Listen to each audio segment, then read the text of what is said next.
পূর্ব কলকাতায় আন্তর্জাতিক স্বীকৃতিপ্রাপ্ত জলাভূমি। এই জলাভূমি বুঝিয়েই দেদার বেআইনি নির্মাণ।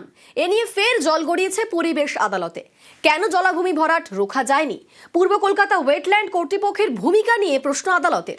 1 মাসের মধ্যে তাদের জবাব তলব।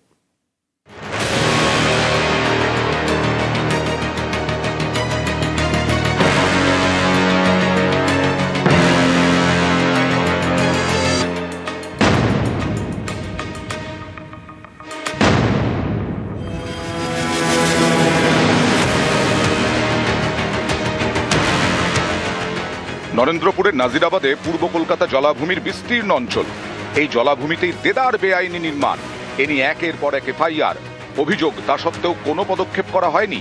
বেআইনি নির্মাণের অভিযোগ ঘিরে ফের জল গড়ালো পরিবেশ আদালতে। 2রা ফেব্রুয়ারি মামলা করেন হাওড়ার পরিবেশ কর্মী অঙ্কুর শর্মা। 5ই ফেব্রুয়ারি মামলার শুনানিতে কড়া পর্যবেক্ষণ পরিবেশ আদালতের।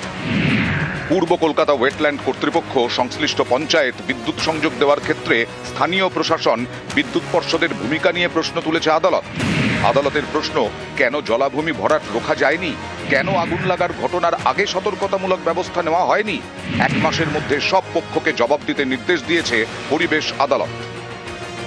এই খেয়াদাহা 2 গ্রাম পঞ্চায়েত, যার মধ্যে এই ওয়েটল্যান্ডটা পড়ছে, এর আগেও আমি একটা মামলা করেছিলাম গ্রিন ট্রাইব্যুনালের সামনে, দ্যাট ওয়েটল্যান্ডগুলো বুঝিয়ে কনস্ট্রাকশনগুলো করা হচ্ছে। শুনানি দিন সব ডিপার্টমেন্টের প্রশ্নটা উঠেছে, আর সব ডিপার্টমেন্ট কাছে notice honourable national green tribunal order মধ্যে দিয়েছে কি সব ডিপার্টমেন্ট কাছে নোটিশ ইস্যু করেছেন, আর ওর মধ্যে বলা হয়েছে কি 1 মাস মধ্যে সব ডিপার্টমেন্ট নিজের রেসপন্সটা ফাইল করবে।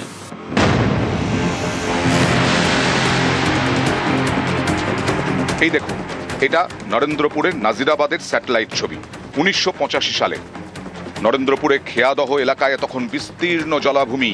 এরপরে ধীরে ধীরে ছবিটা বদলাতে শুরু করে। জলাভূমিতে ব্যাঙের ছাতার মতো গজিয়ে উঠেছে বেআইনি নির্মাণ।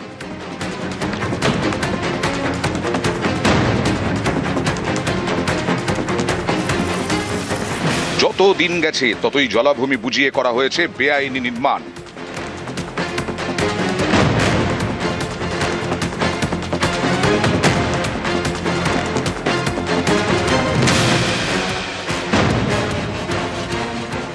এবার দেখুন 2025-এর ছবি। ভালো করে দেখুন, 1985 সালে পূর্ব কলকাতা জলাভূমি ছিল সবুজে সবুজ, আর এখন 2026-এ সেখানে একের পর এক নির্মাণ। এ নিয়ে 350-র বেশি এফআইআর হয়েছে, তবু কোনো পদক্ষেপ করা হয়নি বলে অভিযোগ। এও অভিযোগ, 2021-এর পরে থানায় আর অভিযোগই জানায়নি পূর্ব Kolkata wetland authority. East Calcutta wetland management authority nearly defunct হয়ে গেছে। তারা আছেন কাস্টোডিয়ান, এই ওয়েটল্যান্ডদের কাস্টোডিয়ান, আর তাদেরকে স্পেশালি স্ট্যাচুট ক্রিয়েট করেছে সো দ্যাট এই ইস্ট ক্যালকাটা ওয়েটল্যান্ডকে রক্ষা করবে। কিন্তু আমরা দেখতে পাচ্ছি কি রক্ষা করার কোনো জায়গাই নেই। ওনারা এনক্রোচমেন্ট হয়ে যাচ্ছে, ওনার নো স্টিপে এনক্রোচমেন্ট হচ্ছে, কিন্তু ওনারা কিছুই করছেন না। পূর্ব কলকাতা ওয়েটল্যান্ড কর্তৃপক্ষ সহ একাধিক দপ্তরের ভূমিকা নিয়ে প্রশ্ন তুলেছে পরিবেশ আদালত। হিরণ রায় বর্মন, নিউজ 18 বাংলা।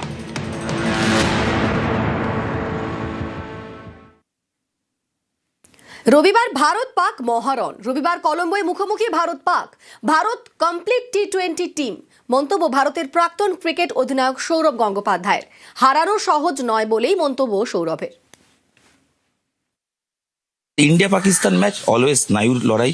তোমার প্রেডিকশন তো করা যায় না, খেলা ইটস এ টি20 game, but India's recent records have been far superior, and India is a very good team. India খুব ভালো দল, শক্তিশালী দল সব দিক থেকে, batting, bowling, seam bowling, spin, fielding, game sense, maturity, সব দিক দিয়ে। সো পাকিস্তানকে খুব ভালো খেলতে হবে ইন্ডিয়াকে হারাতে গেলে। শ্রীলঙ্কায় খেলা, এখানে স্পিন টার্নার হয়, স্লো টার্নার উইকেট, মাঠ একটু বড়, তো সেক্ষেত্রে কিছু ম্যাটার করে না। ইন্ডিয়ারও স্পিনার আছে, বরুণ চক্রবর্তী, কুলদীপ, ওয়াশিংটন, জানি না কি 11 খেলবে, অক্ষর পটেল। ইন্ডিয়ার spin attack also is very good. ইন্ডিয়ার অভিষেক শর্মার না থাকা, শরীর খারাপ ফ্যাক্টর, মানে ওভারঅল ব্যাটিংটা কি মনে হচ্ছে?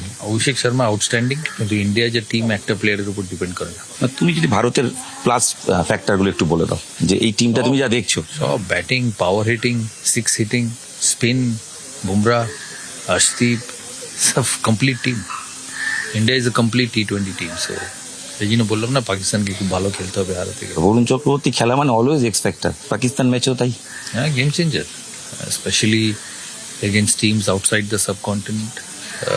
He is a game changer, even Pakistan also. এই ম্যাচে prediction India, but again anything can happen. But কোনগুলো ফ্যাক্টর তুমি বলছো যে হ্যাঁ, India is favorites by a long way. but কোন জায়গাটা দেখতে হবে যদি এখন কিছু দেখতে হবে না, খেলতে হবে আর 6 মারতে হবে।